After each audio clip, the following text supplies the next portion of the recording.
Hello बच्चों, क्या हाल चाल है? कैसे हैं आप लोग? मुझे उम्मीद ही नहीं, पूर्ण विश्वास और भरोसा है कि आप लोग एकदम अच्छे होंगे, स्वस्थ होंगे और बहुत ही अच्छी तरीके से पढ़ाई कर रहे होंगे। कक्षा गणित में आप सभी का स्वागत है। बच्चों, आप लोग त्रिकोणमिति के कुछ अनुप्रयोग जिसकी एक्सरसाइज 9.1, हालांकि इकलौती एक ही एक्सरसाइज है, वो आज यहाँ पर आपको कंप्लीट करनी है। इसके पहले आप लोगों ने इसके सारे के सारे एग्जाम्पल पिछले वाले वीडियो में कंप्लीट किए हैं और वो अगर वीडियो आपने अच्छे से देख लिया होगा, उनको सभी प्रश्नों को अच्छे से पढ़ लिया होगा, तो निश्चित रूप से यहाँ पर कुछ भी प्रॉब्लम आने वाली नहीं है। सारा बेसिक वहाँ पर हमने पढ़ाया है ना। उन्नयन कोण क्या होता है, अवनमन कोण क्या होता है, क्षैतिज स्तर क्या होता है, दृष्ट रेखा क्या होती है ना। दृष्ट रेखा और क्षैतिज रेखा के बीच का जो कोण होता है उसको उन्नयन कोण कहते हैं, अवनमन कोण कहते हैं। सारी बातें वहाँ पर हमने क्लियर की हैं और सारे एग्जाम्पल भी क्लियर किए हैं। ठीक है, आई होप वो आपने देख लिए होंगे। अगर नहीं देखे हैं तो उसका नीचे डिस्क्रिप्शन में लिंक दिया गया है, प्रेस करो और उसको भी कंप्लीट कर लो। चलिए बिना किसी रुकावट आज स्टार्ट करेंगे। यहाँ पर पहला क्वेश्चन है, ये लिखा है सर्कस का एक कलाकार एक 20 मीटर लंबी डोर पर चढ़ रहा है। बहुत अच्छी बात है, जो अच्छी तरह से तनी हुई है। आगे कहता है और भूमि पर सीधे लगे खंभे के शिखर से बंधा हुआ है। आगे यदि भूमि स्तर के साथ डोर द्वारा बनाया गया कोण 30 अंश है तो खंभे की ऊंचाई क्या है। ये चित्र भी प्रश्न में बना हुआ है, बिल्कुल एकदम रेडीमेड चित्र है। हालांकि हर प्रश्न में रेडीमेड नहीं होगा तो आपको बनाना पड़ेगा। यहां पर बना हुआ है, कोई बात नहीं। यहां पर ऐसा दिया गया है कि ये हमारा AB खंभा है, इसकी ऊंचाई हमसे पूछी गई है, इस खंभे की ऊंचाई पूछी गई है। जबकि सर्कस का एक कलाकार है, इस डोर पर चढ़ रहा है। देखो यहां पर खंभे के शिखर से डोर को बांध दिया गया है और बहुत अच्छी तरीके से तान के यहां पर क्षैतिज स्तर के किसी बिंदु पर, ये भूमि के किसी बिंदु पर इसको अच्छी तरीके से तान के बांधा गया है। लचक होगी तो इसको यहां पर चढ़ने में उतरने में दिक्कत होगी, है ना, जंप मारेगा, तो बहुत टाइट करके बांध दी गई है जिससे कि जंप ना लगे। और सर्कस का कलाकार क्या करता है, इस डोर पर चढ़ते चढ़ते यूं ऐसे सर्कस का खेल दिखा रहा है, ऐसे समझो, है ना, खिलाड़ी है वो खेल दिखा रहा है। तो ये डोर की लंबाई दी गई है कितनी, 20 मीटर। ये हमारी डोर है और इस डोर की जो लंबाई है वो दी गई है कितनी, 20 मीटर है। तो खंभा कितना मीटर ऊंचाई का है, जबकि ये डोर क्षैतिज स्तर के साथ में 30 अंश का कोण भी बना रही है, ऐसा प्रश्न दे रहा है। ठीक है, बात समझ में आई। चित्र का क्या मतलब है, ये हमारी AC डोर है, ये हमारा जमीन हो गई और इस जमीन पर ये हमारा कोई खंभा है जिसकी ऊंचाई आपसे पूछी गई है। मान लेते हैं ये हमारा, इस पर नाम भी लिख देते हैं, देखो खंभा, है ना, ये हमारा खंभा है और इस खंभे की ऊंचाई H है ना। ये H ऊंचाई हमसे पूछी गई है। मान लेते हैं यहां पर, माना लिख देते हैं, माना AB खंभा है जिसकी ऊंचाई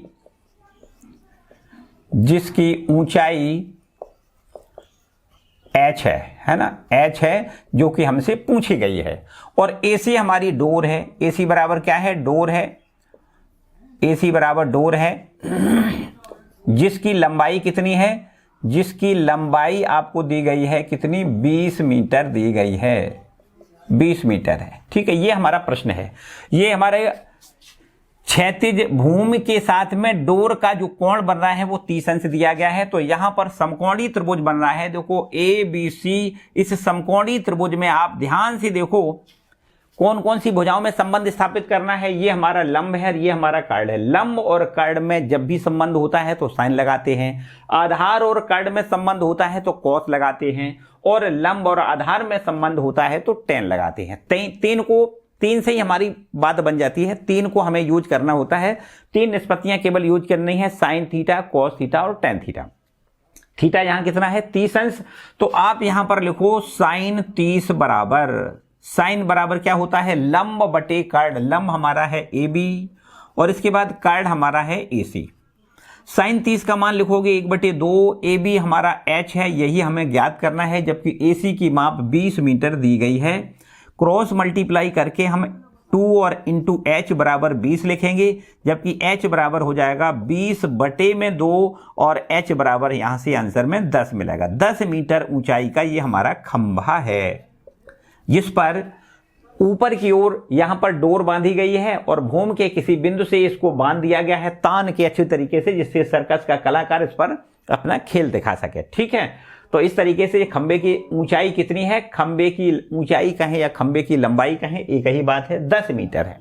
ठीक है बच्चों, तो सिंपल सा ये प्रश्न है, अच्छे तरीके से आपको समझ में आ गया होगा। ठीक है, जल्दी से नोट करो। अब आगे बढ़ते हैं क्वेश्चन नंबर दूसरे पर, और ये हमारा दूसरा प्रश्न है। आंधी आने से एक पेड़ टूट जाता है, बहुत अच्छी, और टूटा हुआ भाग इस तरह मुड़ जाता है कि पेड़ का शिखर जमीन को छूने लगता है और इसके साथ 30 अंश का कोण बनाता है। आगे लिखता है कि पेड़ के पाद बिंदु की दूरी, जहां पेड़ का शिखर जमीन को छूता है, 8 मीटर है, तो पेड़ कितनी ऊंचाई का है, ये आपको बताना है। मतलब सीधी बात अपनी भाषा में समझो। हम ये मान लेते हैं थोड़ी देर के लिए, ये हमारा कोई एक जमीन यहां पर बना देते हैं, ये हमारी हो गई जमीन, और इस पर एक कोई पेड़ खड़ा है। देखो ये लंबा सा एक पेड़ है, आंधी आई, झोंका लगा, ऊपर से इसका कुछ हिस्सा टूट के पृथ्वी पर जा लगा। ध्यान से समझना बच्चों, ये हमने मान लिया ए बी टोटल हमारी कोई पेड़ है, टोटल ए से बी तक इसकी ऊंचाई है। आंधी आई और आंधी आने से ये आपका ये इतना बीसी हिस्सा था वो टूट के ऐसे जमीन पर लग गया इस तरीके से। ये वाला जो था ना, ऐसे समझ सकते हो आप, ये टोटल हमारा पेड़ हो गया, और आंधी आने से क्या हुआ, ये इतना टूट के इस तरीके से जमीन से जाके लग गया है ना। इस तरीके से ऊपर वाला हिस्सा था वो टूट के नीचे जमीन पर लग गया, और ऐसा कहता है कि जमीन से और इसके साथ 30 अंश का कोण बना रहा है। ये हमारा 30 अंश का कोण बना रहा है। और साथ साथ में ये भी दिया गया है, पेड़ के पाद बिंदु की दूरी, पाद का मतलब क्या होता है, जहां पर पेड़ खड़ा है उसके जड़ वाले बिंदु को पाद बिंदु कहा जाता है। तो ये पेड़ के पाद बिंदु की दूरी, जहां पेड़ का शिखर जमीन को छूता है, देखो ये वाला शिखर है, शिखर क्या है, जमीन को छू रहा है, कहां पर, पाद बिंदु से। ये शिखर की दूरी दी गई है कितनी, 8 मीटर है। ये दूरी हमें 8 मीटर दी गई है। तो कहता है पेड़ कितनी ऊंचाई का है ये बताओ। यहां पर डी बिंदु डाल लेते हैं, डी। ठीक है, अब ध्यान से समझना है, हमसे क्या कहा गया है कि जो टोटल हमारा पेड़ था वो कितनी ऊंचाई का था। तो कह सकते हैं कि पेड़ हमारा ए बी था, ये अगर x वाला, इसको हम x मान लें, ये हमारा x हिस्सा रह गया शेष, और ऊपर वाला जो y हिस्सा था वो टूट के हमारा पृथ्वी पर लटक गया इस तरीके से। ये y वाला हिस्सा देखो यहां पर आ गया है। ठीक है, अब पेड़ कितनी ऊंचाई का है, x प्लस y। पेड़ की कुल ऊंचाई कितनी है, x प्लस y, मतलब x भी निकालना है और y भी निकालना है। दोनों को जोड़ेंगे तो वृक्ष की टोटल ऊंचाई, पेड़ की टोटल ऊंचाई हमारी ज्ञात हो जाएगी। तो आइए समझते हैं। यहां पर देखो, यहां पर इस तरीके से लिख दें, माना ए बी पेड़ है, ए बी क्या है, पेड़ है,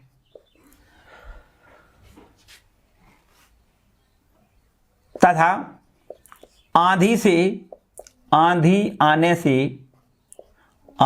आने से ऊपरी बीसी भाग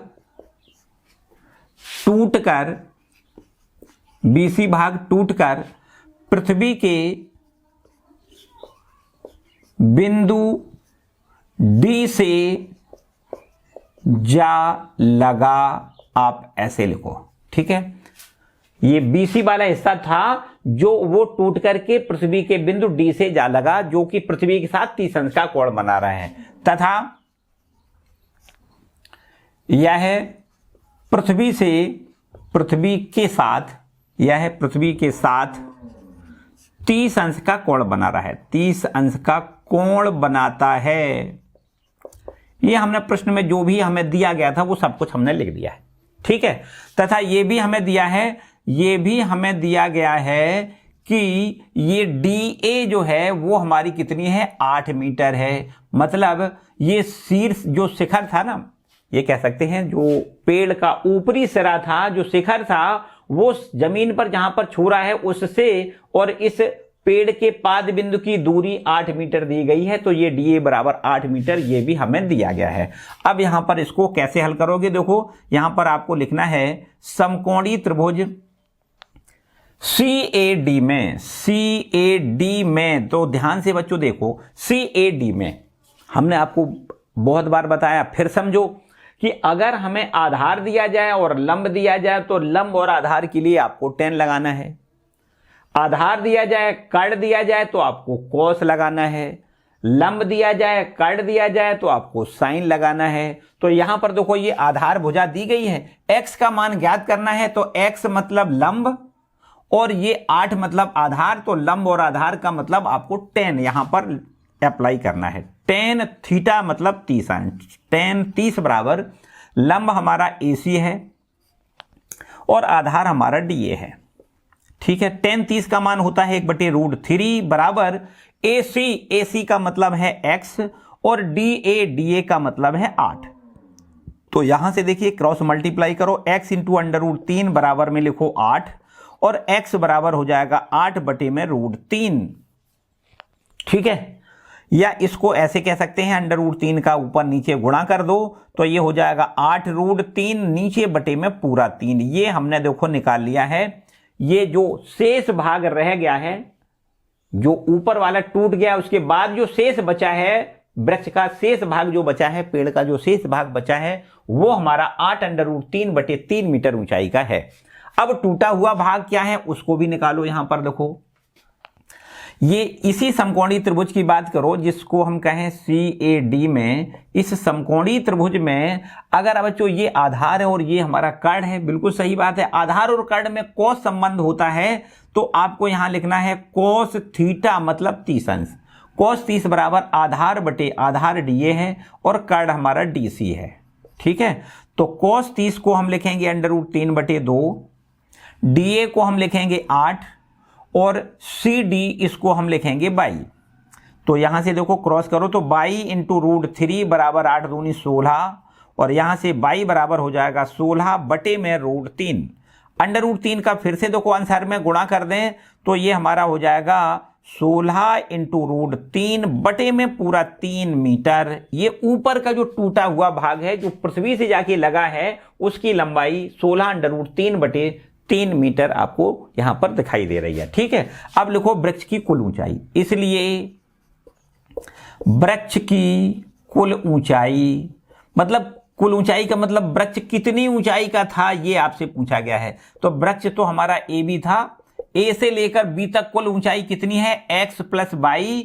x ये टूटा नहीं है जो कि आपका शेष बचा है, ऊपर वाला टूटा हुआ हिस्सा है, तो ये टूटा हुआ हिस्सा और प्लस जो शेष बचा है उस सबको जोड़ो तो वृक्ष की कुल ऊंचाई यहां से आपको मिल जाएगी। x का मतलब 8 √3/3, 8 √3/3 और इसमें जोड़ोगे 16 √3/3। तो यहां पर देखिए अब क्या करना है, 16 और 8 24, 24 √3/3 लिखो, 3 × 8 24। तो इस तरीके से 8 √3 मीटर ऊंचाई का ये हमारा वृक्ष है, ये हमसे पूछा गया था। ठीक है, तो वृक्ष की कुल टोटल ऊंचाई कितनी है 8 √3 मीटर। अगर प्रश्न में √3 का मान दे रहा हो तो आप 1.732 जो देगा मान उसको रख के 8 का गुणा करोगे तब आंसर मिलेगा। और यदि यहां दिया ही नहीं गया है तो आपको झंझट में नहीं पड़ना है, 8 √3 आंसर लेकर आना है। ठीक है, चलिए बच्चों ये दूसरा प्रश्न कंप्लीट होता है।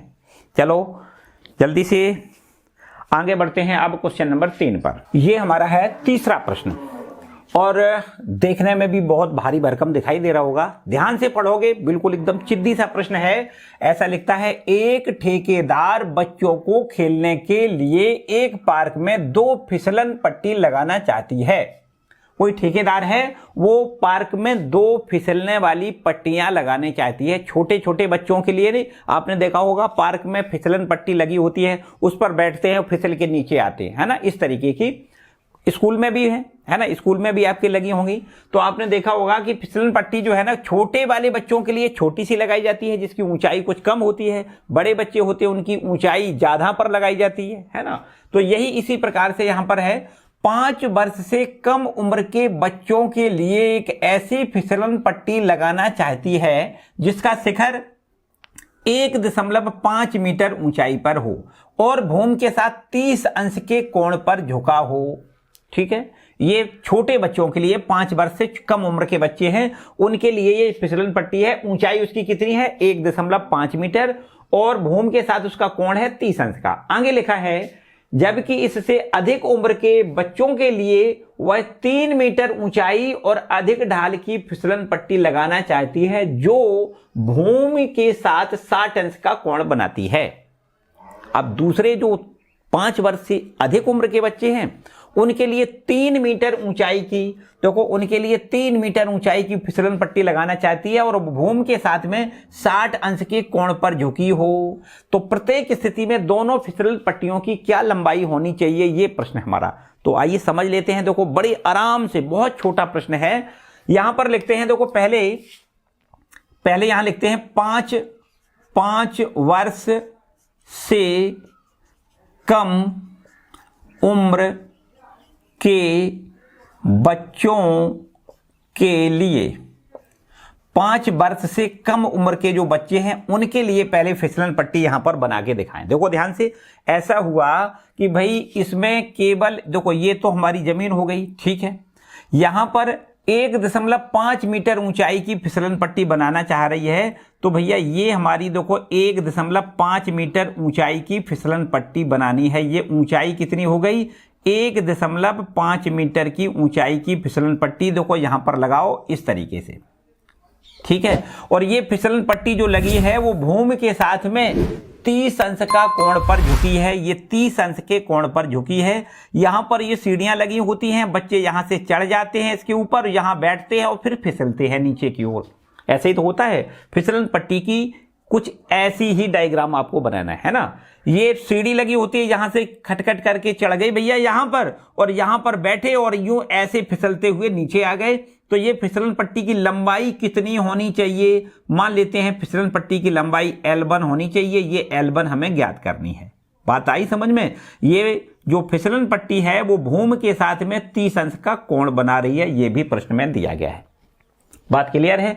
ये हमारा देखो AB, ये हमारा क्या है? ये फिसलन पट्टी की ऊंचाई है और ये फिसलन पट्टी की जो लंबाई है वो हमारी BC है। इसको हमने L1 नाम दिया है, ठीक है।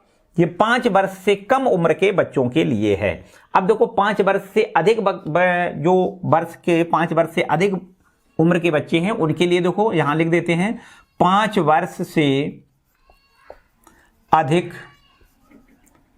उम्र लिखो या आयु लिख दो, एक ही बात है, के बच्चों के लिए जो 5 वर्ष से अधिक आयु के बच्चे हैं उनके लिए फिसलन पट्टी जो बनाई गई है उसकी ऊंचाई 3 मीटर की बनाई गई है। देखो यहां पर बना देते हैं, ये हमारी हो गई फिसलन पट्टी, है ना। इसकी ऊंचाई कितनी है? 3 मीटर। ये हमारी 3 मीटर ऊंचाई का यहां पर सीढ़ी लगी है 3 मीटर ऊंचाई की, ठीक है। ये चलो सीढ़ी बना देते हैं। ये 3 मीटर ऊंचाई की यहां पर सीढ़ी बनी है और यहां पर जो फिसलन पट्टी लगाई गई है वो इस तरीके से देखो लगाई गई है। 30 अंश का, सॉरी यहां पर 60 अंश का कोण बना है ना। अधिक ढाल की बनाई गई है जिसमें 60 अंश का कोण बनाते हुए यहां पर फिसलन पट्टी की लंबाई कितनी होगी? मान लेते हैं इसकी लंबाई L2 है। ये हमसे L2 पूछा गया है। 3 मीटर ऊंचाई है, फिसलन पट्टी की लंबाई कितनी होगी? जबकि फिसलन पट्टी क्षैतिज के साथ में 60 अंश के कोण पर झुकी है। ये हमारा प्रश्न है। तो L1 यहां से निकालना है, L2 यहां से निकालना है। दोनों फिसलन पट्टियों की लंबाई हमें ज्ञात करनी है। ये L1 भी ज्ञात करना है, L2 भी ज्ञात करना है, ठीक है। ये हमारा L2 हो गया, ये ज्ञात करना है, और ये हमारा L1 हो गया, ये ज्ञात करना है। इस पर भी नाम डाल देते हैं, देखो PQR, ठीक है। यहां पर फिसलन पट्टी है QR। बात क्लियर हो गई कि नहीं? अब समझते हैं। बड़ा आसान काम है बच्चों। यहां पर आप ध्यान से देखो, ये लंब है और ये कर्ण है। लंब कर्ण में संबंध होता है साइन का। क्या लिखते हैं यहां पर? समकोणीय त्रिभुज हमारा ABC है और इस ABC समकोणीय त्रिभुज में यहाँ देखो ये B वाला कोण समकोण है, इसलिए यहाँ पर हम साइन लिख देंगे, क्योंकि लंब और कर्ण में साइन संबंध होता है। साइन 30 बराबर लिखेंगे लंब बटे लंब कितना है AB, और बटे में कर्ण कितना है ये L1, हमने नाम दिया है L1 लिख दें, कोई दिक्कत नहीं। BC लिखें, BC बराबर L1 माना है।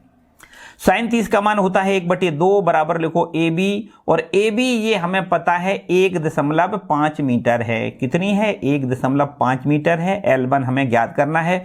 यहां देखो L1 बराबर यहां पर 1.5 में 2 का गुणा करोगे 3 मीटर निकल आएगी। पहली फिसलन पट्टी की लंबाई 3 मीटर होगी। 5 वर्ष से कम उम्र के बच्चों के लिए जो फिसलन पट्टी की लंबाई है वो फिसलन पट्टी 3 मीटर लंबाई की होनी चाहिए। 5 वर्ष से अधिक उम्र के जो बच्चे हैं उनके लिए फिसलन पट्टी की लंबाई हमने L2 मानी है। इसकी ऊंचाई कितनी ऊंचाई पर फिसलन पट्टी लगाई गई है? 3 मीटर की ऊंचाई पर यह फिसलन पट्टी लगाई गई है। यहां भी आपको वही काम करना है। समकोणीय त्रिभुज QPR में ध्यान से देखो, इसमें भी आपको साइन लगाना है। साइन 60 बराबर होता है लंब बटे कर्ण। लंब हमारा PQ है, कर्ण हमारा ये L2 है, ये हमें ज्ञात करना है। ठीक है, साइन 60 का मान होता है √3/2 बराबर में, इसमें यहां पर लिखोगे 3 और अपॉन में L2 का मान हमें ज्ञात करना है। तो क्रॉस मल्टीप्लाई करके यहां से देखो L2 में √3 का गुणा करो। L2 में गुणा करेंगे कितने का? √3 का, और बराबर में लिखेंगे 3 गुणा में 2, और यहां से L2 बराबर हमें देखो यहां लिख देते हैं। L2 बराबर क्या मिलेगा? L2 फिसलन पट्टी की लंबाई है, उसका मान हमें निकालना है 3 गुणे 2 बटे में √3। इस √3 से इसको √3 बार कैंसिल आउट करोगे। फिसलन पट्टी की लंबाई 2 × √3 मीटर लिख देनी है। ये जो 5 वर्ष से अधिक उम्र के बच्चे हैं उनके लिए फिसलन पट्टी की लंबाई 2 × √3 मीटर की होनी चाहिए। ठीक है, √3 का मान दिया नहीं है, अगर देता यहां पर तो हम मान रख देते, यहां रखने की जरूरत नहीं है। ठीक है बच्चों, तो कितना भारी भरकम दिखाई दे रहा था? एकदम चिद्दे चिद्दे से 2 प्रश्न के आंसर आपको मिले, है ना? 2 आंसर आपको मिल गए हैं। ठीक है बच्चों, चलो नोट करो। अब आगे बढ़ जाते हैं क्वेश्चन नंबर 4 पर। चौथा प्रश्न यह है, भूमि के एक बिंदु से जो मीनार के पाद बिंदु से 30 मीटर की दूरी पर है। बिंदु कहां पर है? मीनार के पाद बिंदु से 30 मीटर की दूरी पर है, और मीनार के शिखर का उन्नयन कोण 30 अंश दिया गया है। मीनार की ऊंचाई ज्ञात करनी है। आसान प्रश्न है। देखो यहां पर आपने पढ़ा होगा तो सारी बातें क्लियर एकदम समझ में आती होंगी। कहता है भूमि के एक बिंदु से, चलो यहां पर देखो भूमि पर एक बिंदु ले लेते हैं। मान लिया बिंदु है हमारा A। भूमि के एक बिंदु से मतलब यहां से जो मीनार के पाद बिंदु से 30 मीटर की दूरी पर है, यहां पर बना देते हैं एक मीनार, और मीनार का ये पाद बिंदु कहलाएगा। पाद बिंदु से ये बिंदु कितनी दूरी पर है? 30 मीटर की दूरी पर है। बात आई समझ में? भूमि पर कोई बिंदु है A जो मीनार के पाद बिंदु से 30 मीटर की दूरी पर है। ये पाद बिंदु है, पाद बिंदु से 30 मीटर की दूरी पर A बिंदु है। इस A बिंदु से मीनार के शिखर का कोण बन रहा है। देखो पाद बिंदु से 30 मीटर की दूरी पर है। आगे लिखता है मीनार के शिखर का उन्नयन कोण 30 अंश है। यहां से मीनार के शिखर को मिला दें तो ये हमारी दृष्ट रेखा हो जाएगी, और ये दृष्ट रेखा क्षैतिज के साथ में कोण कितने का बना रही है? ये कोण दिया गया है हमारा 30 अंश का कोण दिया गया है। ठीक है, यहां पर इस बिंदु से कह सकते हैं इसी बिंदु पर आंख लगी है, इस बिंदु पर ही हमारी आंख है। इस तरीके से देखो ये हमारी आंख यहां पर है, यहां से होते हुए ये रेखा जा रही है, इसकी इसीलिए इसको दृष्ट रेखा कहोगे। और आंख से जो क्षैतिज रेखा होती है वो हमारी क्षैतिज स्तर कहलाती है। तो क्षैतिज स्तर और दृष्ट रेखा के साथ ये कोण बन रहा है, ये हमारा उन्नयन कोण दिया गया है कितना? 30 अंश है। और कहता है कि ये मीनार कितनी ऊंचाई की है? ये मीनार की ऊंचाई आपसे पूछी गई है। मान लेते हैं मीनार की ऊंचाई h है जो हमें ज्ञात करनी है। ये हमारा प्रश्न है, छोटा सा प्रश्न है बिल्कुल। यहाँ A B, यहाँ पर B और यहाँ पर C डाल दें तो ये B से हमारी ऊंचाई, ये मीनार है जिसकी ऊंचाई हमसे पूछी गई है। यहां लिख देते हैं ये माना BC मीनार है, माना BC मीनार है, जिसकी ऊंचाई बराबर कितनी लिख दें, जिसकी ऊंचाई है हमारी h है। ठीक है, अब आप ध्यान से देखो, समकोणी त्रिभुज हमारा है ABC, और इस समकोणी त्रिभुज में देखो ध्यान से, ये लंब है, कोण के सामने की भुजा लंब होती है, और ये हमारा आधार है ना। 90 अंश के सामने की भुजा कर्ण होती है, तो कर्ण से तो कोई मतलब नहीं है। हमें यहाँ पर ये आधार दिया गया है और ये लंब हमसे पूछा गया है, तो लंब और आधार में संबंध होता है tan से, तो आपको लिखना है tan 30 बराबर लंब हमारा BC है, आधार हमारा AB है, लंब बटे आधार। tan 30 का मान होता है 1/√3 बराबर में BC लिखो h बटे में AB लिख दो 30, बस क्रॉस मल्टीप्लाई करें, h इंटू √3 बराबर हो जाएगा 30, जबकि h बराबर यहां से निकालोगे तो 30 में भाग √3 से हो जाएगा। √3 का आंसर में गुणा करके इसका हर का परमेयीकरण करेंगे तो 30 इंटू √3 बटे यहाँ पूरा 3, √3 और √3 का गुणा पूरा 3, और यहाँ से 3 से इसको 10 बार कैंसिल कर सकते हो। इस तरीके से ये 10 √3 मीटर यहाँ पर देखो, ये हमारे इस मीनार की ऊंचाई निकल के आई है। मीनार की ऊंचाई BC है, उसको हमने h माना था, कितना निकला है 10 √3 मीटर। क्लियर है बच्चों? चलो, ये भी आसान प्रश्न था बिल्कुल। अब बढ़ते हैं हम क्वेश्चन नंबर 5 पर। ठीक है, देखो क्वेश्चन नंबर 5 देखते हैं, और ये रहा 5वां प्रश्न। कहता है भूमि से 60 मीटर ऊंचाई पर एक पतंग उड़ रही है। 60 मीटर की ऊंचाई पर एक पतंग उड़ रही है। ठीक है, पतंग में लगी डोर को अस्थायी रूप से भूमि के एक बिंदु से बांध दिया गया है। ये भी बिल्कुल ठीक है। कहता है भूमि के साथ डोरी का झुकाव 60 अंश है, और यह मान करके कि डोरी में कोई ढील नहीं है, तो डोरी की कितनी लंबाई है, आपसे ये पूछा गया है। बड़ा आसान चित्र देखो यहां पर आप बनाओ। पहले ये हो गई हमारी भूमि, और यहां पर 60 मीटर ऊंचाई पर एक आपको पतंग यहां उड़ती हुई दिखाना है। यहां पर ये मान लेते हैं हमारी एक कोई पतंग है जो यहां से उड़ रही है। कितनी ऊंचाई पर उड़ रही है? 60 मीटर की ऊंचाई पर ये पतंग हमारी उड़ रही है। ये पतंग की ऊंचाई है 60 मीटर। ठीक है, इसमें एक डोर बंधी हुई है, जो डोर इस तरीके से देखो, ये डोर बंधी हुई है जो, वो इस तरीके से ऐसे मान लो ये डोर बंधी हुई है। ठीक है, ये हमारी डोर बंधी हुई है, और ये डोर को अस्थायी रूप से भूमि के किसी बिंदु से बांध दिया गया है। भूमि ये है, भूमि के किसी बिंदु से इस डोरी को बांध दिया गया है। देखो, जो कि यहां पर कहता है भूमि के साथ डोरी का झुकाव 60 अंश का है। ये डोरी है, ये भूमि है, इसके साथ इसका झुकाव जो है, डोर का झुकाव 60 अंश का कोण बन रहा है। बिल्कुल ठीक है। अब ये मान लें कि ये पूरी की पूरी डोरी एकदम तनी हुई है, कतई कोई ढील नहीं है, तो इस डोर की कितनी लंबाई है ये आपसे पूछी गई है। मान लेते हैं डोरी की लंबाई L है, जो आपसे पूछी गई है। ये हमारी पतंग है। ठीक है, ये कितनी ऊंचाई पर उड़ रही है? 60 मीटर की ऊंचाई पर पतंग उड़ रही है। समझो ध्यान से, पतंग उड़ रही है 60 मीटर की ऊंचाई पर। ये डोरी लगी है, जो डोरी को अस्थायी रूप से भूमि के किसी बिंदु पर बांध दिया गया है। डोरी के साथ ये भूमि 60 अंश का कोण बना रही है।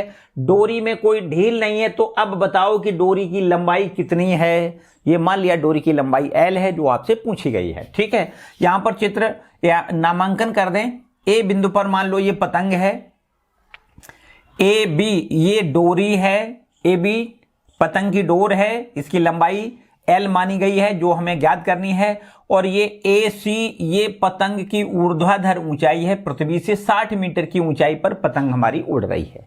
ठीक है, तो अब यहां पर देखो इस तरीके से इसको सॉल्व कर लें। माना बिंदु A पर पतंग है। ठीक है, मान लिया कि बिंदु A पर पतंग है,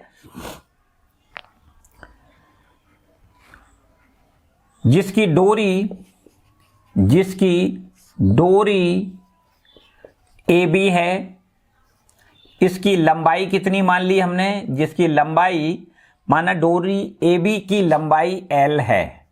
ठीक है, अब यहां पर समकोणीय त्रिभुज यहां दिखाई दे रहा है जिसका नाम है ACB में यहां पर देखो ये हमेशा ऊंचाई का मतलब ऊर्ध्वाधर ऊंचाई ही हमेशा याद रखनी है। ये क्या होती है? ऊर्ध्वाधर ऊंचाई होती है। इसका मतलब ये 90 अंश का कोण हो जाएगा। ये हमारा हो गया लंब और ये हमारा कर्ण। लंब और कर्ण में साइन संबंध होता है। तो यहां से इस वाले समकोणीय त्रिभुज में लिखेंगे साइन 60 बराबर लंब बटे कर्ण। लंब कितना है? AC है। कर्ण कितना है?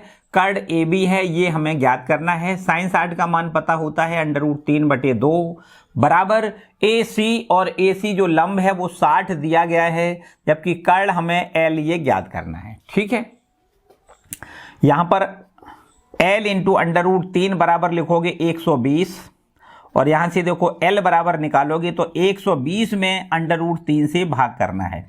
ठीक है, और √3 से आंसर में और गुणा करके यहां पर हर का परमेयीकरण करके L बराबर निकालेंगे। 120 इंटू √3 बटे में √3 और √3 का गुणा पूरा 3 3 चौको 12 40 बार कैंसिल हो रहा है। अब यहां पर देखो पतंग की डोर की जो लंबाई है वो 40 √3 मीटर यहां से हमें लिख देनी है। ठीक है बच्चों, ये है डोर की लंबाई। डोर की लंबाई बराबर पतंग की डोर की जो लंबाई है वो आपकी 40 √3 मीटर। बात क्लियर है कि नहीं? कोई समस्या? तो आसान सा प्रश्न था ये। ठीक है, चलो नोट करो जल्दी, आगे बढ़ते हैं। अब क्वेश्चन नंबर 6 पर आते हैं। ये हमारा 6वां प्रश्न देखो। 1.5 मीटर लंबा एक लड़का 30 मीटर ऊंचे भवन से कुछ दूरी पर खड़ा है। बहुत ठीक है, आगे लिखता है जब वह ऊंचे भवन की ओर जाता है तब उसकी आंख से भवन के शिखर का उन्नयन कोण 30 अंश से 60 अंश हो जाता है। बताइए कि वह भवन की ओर कितनी दूरी चलकर गया है। ध्यान से समझो। एक तो कहता है कि ये 1.5 मीटर लंबाई का आपका लड़का है। कोई लड़का है जो भवन को देख रहा है और भवन जो है वो 30 मीटर की ऊंचाई का है, मतलब भवन की ऊंचाई है 30 मीटर। उस भवन से कुछ दूरी पर आपको लड़का खड़ा करना है। देखो ये हमारा हो गया क्षैतिज, ये हमारा कोई भवन है, ये हमारा कोई भवन है। ठीक है, और ये भवन कहता है 30 मीटर ऊंचाई का है। कितना है ये भवन? 30 मीटर ऊंचाई का है। ठीक है, 30 मीटर ऊंचाई का यहां लिख देते हैं भवन है। और फिर प्रश्न आपसे ये कहता है कि 1.5 मीटर लंबाई का कोई लड़का है जो भवन से कुछ दूरी पर खड़ा है। यहां पर लिख देते हैं ये हमारा एक कोई लड़का है। ठीक है, ये लड़का हो गया। ये लड़का कुछ दूरी पर खड़ा है, भवन से कुछ दूरी पर ये लड़का खड़ा है। ठीक है, आगे आपसे सवाल कहता है उसकी आंख से भवन के शिखर का उन्नयन कोण 30 अंश से 60 अंश हो जाता है। मतलब बात यह है कि उसकी आंख ये है, उसकी आंख से भवन के शिखर का कोण यहां पर देखो बनाओ, ये हमारा शिखर का कोण हो गया। और ये शिखर का कोण देखो, ये आंख के साथ में जो क्षैतिज रेखा होती है वो क्षैतिज स्तर कहलाता है। ये क्षैतिज स्तर हो गया और ये हमारी दृष्टि रेखा हो गई। इसके बीच का कोण ये हो गया जाके 30 अंश। अब प्रश्न कहता है कि भवन की ओर वो जा रहा है, इधर की ओर जा रहा है, तो कुछ देर बाद वो यहां कहीं आ गया होगा। ये मान लो थोड़ी देर के लिए यहां पर लड़का आ गया है। ठीक है, कितनी दूरी आगे चल के गया, यहां से यहां तक कितनी दूरी है, यही हमसे पूछा गया है। जबकि जब यहां पर लड़का आया है तब उसने अब भवन को देखा तो ये कोण अब 60 अंश का बन रहा है। देखो ये कहता है कोण कितना बन रहा है? 60 अंश का कोण बन गया है। मतलब 30 अंश से 60 अंश कोण बन जाता है। तो ये लड़का कितनी भवन की ओर गया है, कितनी दूरी भवन की ओर गया है, ये दूरी हमसे पूछी गई है।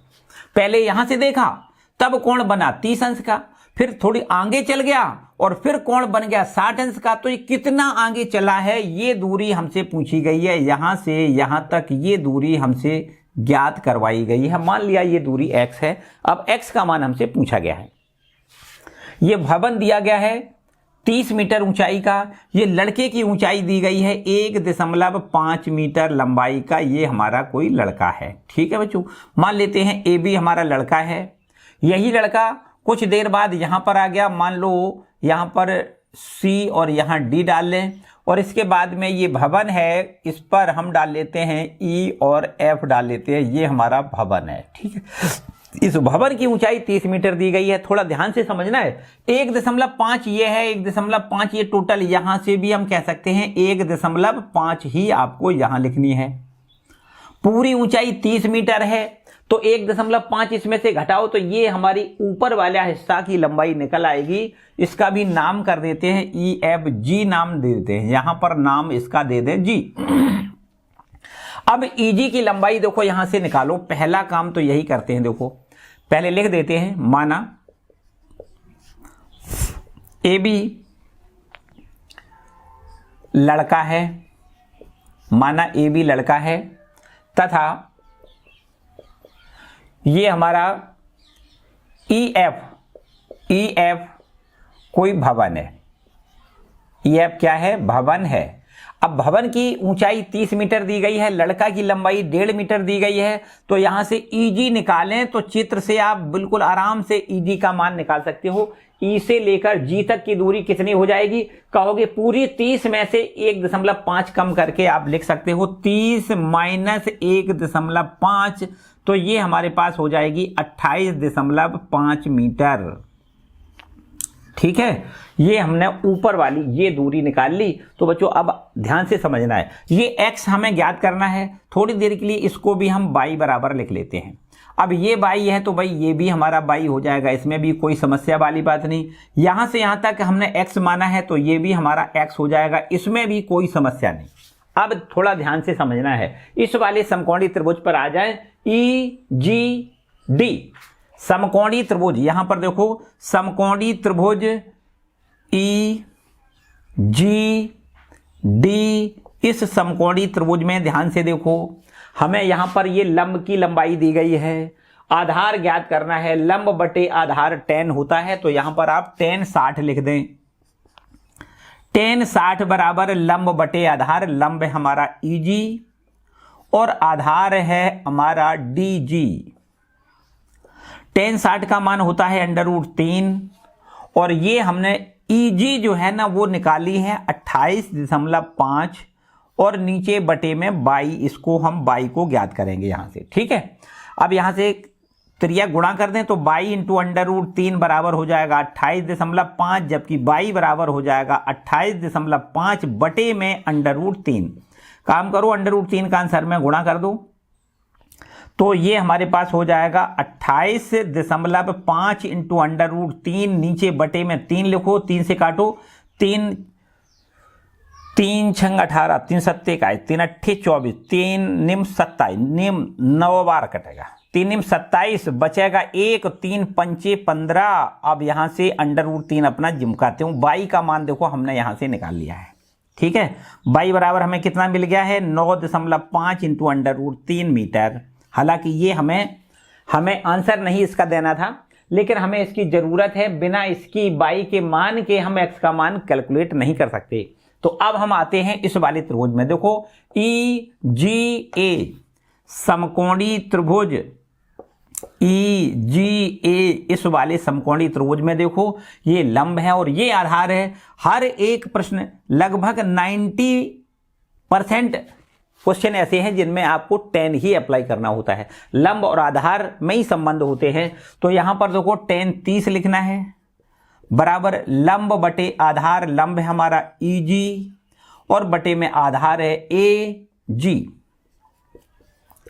tan 30 को लिखोगे 1/√3 बराबर में, और ये हमारा यहां से यहां तक जो EG है उसका मान तो हमने यहां पर पहले से निकाला है 28.5, और बटे में AG, A से लेकर G तक है x प्लस y, ये x है ये y है, दोनों को जोड़ो तब AG निकलेगा x प्लस y। ठीक है, अब यहां से देखो त्रिया गुणा करके x प्लस y बराबर हमें मिल जाएगा 28.5 में √3 से गुणा करो, हमें x का मान ज्ञात करना है, तो x बराबर हो जाएगा 28.5 इंटू √3 माइनस y देखो हमने ये निकाल लिया है 9.5 इंटू √3, और यहां से देखिए x का मान हमें कैलकुलेट हो जाएगा।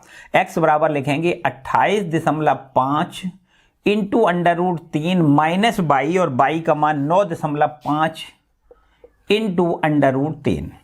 ठीक है, √3 तो कॉमन है, घटाओ भाई, 5 में से 5 घटेगा 0, और 18 में से 9 घटेगा तो 9 और 1, तो आपके पास आंसर आएगा 19 √3 मीटर। कितनी दूरी चल करके गया है? ये जो ए बी व्यक्ति है वो 30 अंश के कोण पर पहले भवन को देख रहा था, तो अब कितनी दूरी आगे चल करके गया, तब उसने 60 अंश का कोण पर उसने भवन को देखा है, तो कितनी आगे दूरी चल के गया है? 19 √3 मीटर की दूरी वो चल के भवन की ओर गया है। यही हमारा आंसर है। क्लियर बच्चों? चलो ध्यान से देखो, जब भी कभी प्रश्न को करोगे तो बड़े आराम से प्रश्न को पढ़ोगे, और इसके बाद हम चित्र बहुत अच्छे से बनाएंगे, और जब चित्र आप बना लोगे तो बस वही घूम फिर के सब में वही काम करना है कि या तो आपको साइन लगाना होगा या कॉस लगाना होगा। वैसे 90% प्रश्नों में आपको 10 लगाना होगा, क्योंकि लंब और आधार में ही संबंध ज्यादा होते हैं। ठीक है, हर प्रश्न में लगभग लंब और आधार में संबंध होता है। लंब आधार में अगर संबंध है तो आपको 10 लगाना होता है। ठीक है, चलिए आगे बढ़ते हैं। अब देखो क्वेश्चन नंबर 7 पर आते हैं। तो चलिए क्वेश्चन नंबर 7 में पर आते हैं। देखो, भूमि के एक बिंदु से एक 20 मीटर ऊंचे भवन के शिखर पर लगी एक संचार मीनार के तल और शिखर के उन्नयन कोण क्रमशः 45 अंश और 60 अंश है। तो कहता है मीनार की ऊंचाई बताइए। सिंपल है। देखो बात क्या करना है, भूमि के एक बिंदु से 20 मीटर ऊंचे भवन पर एक संचार मीनार को लगाना है। यहां पर देखो, ये हमारी हो गई एक भूमि पर स्थित ये बिंदु हो गया। भूमि पर एक बिंदु से मतलब यहां से 20 मीटर ऊंचा कोई आपको यहां भवन बना देना है। ये 20 मीटर ऊंचाई का भवन है। ये हमें यहां पर एक भवन बनाना है जिसकी ऊंचाई है 20 मीटर। ये है हमारा 20 मीटर ऊंचाई का भवन, और इसी के ऊपर आपको यहां पर एक संचार मीनार बनानी है। यहां पर इसके ऊपर क्या बनानी है? एक संचार मीनार। ठीक है, ये हमारी एक संचार मीनार हो गई। मान लेते हैं थोड़ी देर के लिए ए बी हमारा एक भवन है, BC हमारी ये संचार मीनार है। ठीक है, भवन के ऊपर टावर लगा हुआ है, ऐसे कह सकते हो, है ना। ये भवन ए बी है, और ये जो मजबूत टाइप के भवन बनाए जाते हैं ना, जो अच्छे क्वालिटी से बढ़िया पिलर विलर देके बनाए जाते हैं भवन, उनके ऊपर टावर लगा दिया जाता है जिससे प्रसारण होता रहे, है ना। टेलीफोन का टावर हो सकता है या टीवी टावर हो सकता है। तो इस तरीके से यहां पर ये संचार मीनार बनाई गई है BC, और इस भूमि के स्थित बिंदु से, भूमि पर एक स्थित बिंदु है, इस बिंदु से संचार मीनार की तली को देखा जा रहा है और संचार मीनार के शिखर को देखा जा रहा है। तो जो उन्नयन कोण बना है वो क्रमशः दिया गया है कितना? ये हमें देखो दिया गया है 45 अंश दिया गया है। शिखर पर कोण बन रहा है वो 60 अंश का कोण दिया गया है। ठीक है, इस बिंदु को D नाम दे देते हैं, D। ठीक है, पूरी बात फिर से समझो। ये भूमि हो गई, भूमि पर स्थित बिंदु कोई D है। उस D बिंदु से 20 मीटर ऊंचाई पर ये हमारा एक भवन है 20 मीटर ऊंचाई का, और उसके ऊपर BC ये संचार मीनार है। ये क्या है? संचार मीनार है। ये हमारी एक संचार मीनार है, और जिसकी ऊंचाई हम मान लेते हैं h है। बिल्कुल ठीक है, ये हमें ज्ञात करनी है। संचार मीनार की ऊंचाई ज्ञात करनी है। यहां से D बिंदु से संचार मीनार की तली को देखा जा रहा है, और इसी D बिंदु से संचार मीनार के शिखर को देखा जा रहा है। तो उन्नयन कोण क्रमशः 45 अंश और 30 अंश बन रहे हैं, और आपसे पूछा गया है संचार मीनार की ऊंचाई कितनी है। चित्र मेरे ख्याल से बिल्कुल एकदम अच्छा सा समझ में आपको आ गया होगा। आप ध्यान से समझते हैं। देखो यहां पर लिखो, माना ये जो चीजें आपने बनाई है ना, उनको आप लिख दिया करो कि ए बी हमारा भवन है।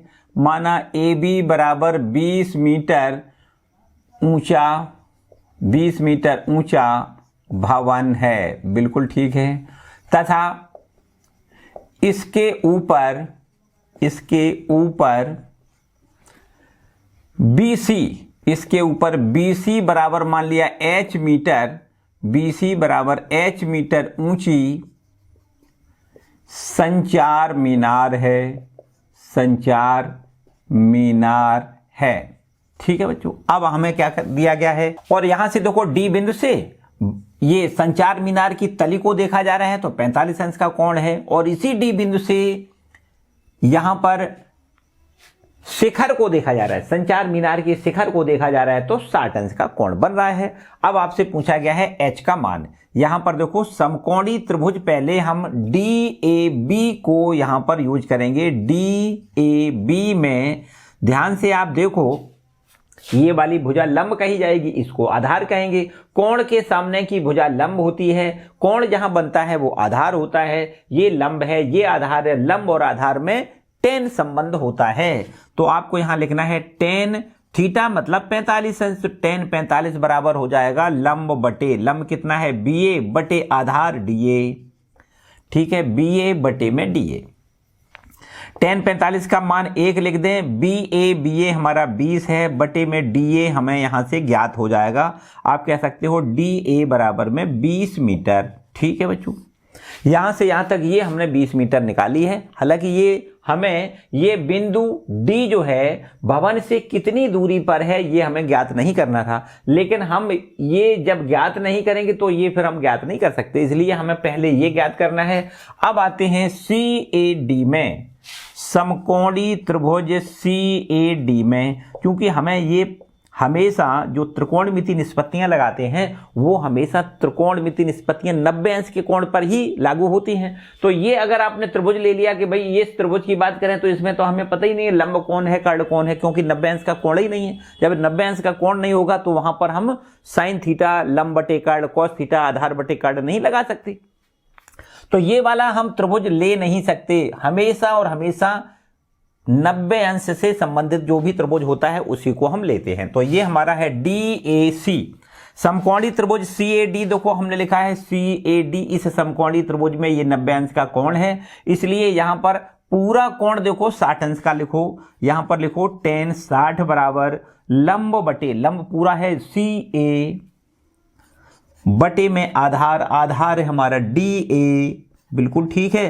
टेन 60 का मान लिखते हैं √3 बराबर C से A तक, बोलो कितनी है C से A तक, देखो ध्यान से CA ये है H है, ये 20 है, तो H प्लस 20 पूरी CA होगी, ठीक है। तो यहां पर लिखो कितना H प्लस 20 लिखो, और नीचे बटे में DA, ये DA हमने देखो 20 पहले से निकाला है, क्रॉस मल्टीप्लाई कर दें तो H प्लस 20 बराबर 20 में √3 का गुणा 20 √3, और यहां से H बराबर हो जाएगा 20 इंटू √3 माइनस में 20, ये प्लस का 20 इधर ले गए, और H बराबर देखो 20 कॉमन आ जाएगा, √3 माइनस 1 बचेगा। बस यही संचार मीनार की ऊंचाई आपको लिखनी है, 20 इंटू √3 माइनस 1 मीटर लिखनी है, ठीक है। समझ में आया कि नहीं?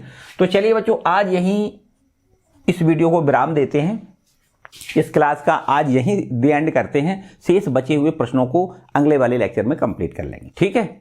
इस वीडियो में अगर आपको किसी प्रकार की कोई समस्या लगी है तो कमेंट सेक्शन में जरूर कमेंट करिए, है ना, पूछिएगा कोई समस्या है। बाकी अगर सब कुछ ठीक है, अगर अच्छा आपको समझ में आया है तो वीडियो को लाइक करिए और कमेंट में कह के बताइए भाई कि आपको वीडियो कैसा लगा, ठीक है। तो चलिए बच्चों, आज के लिए इतना ही, मिलते हैं अगले वीडियो में। तब तक खुश रहें, मस्त रहें और पढ़ते जरूर रहें, ठीक है। ध्यान से पढ़ना है, एग्जाम बिल्कुल करीब आते जा रहे हैं, इसलिए आपको बिल्कुल बहुत अच्छे से कंप्लीट करना है, ठीक है। Bye bye, all the best.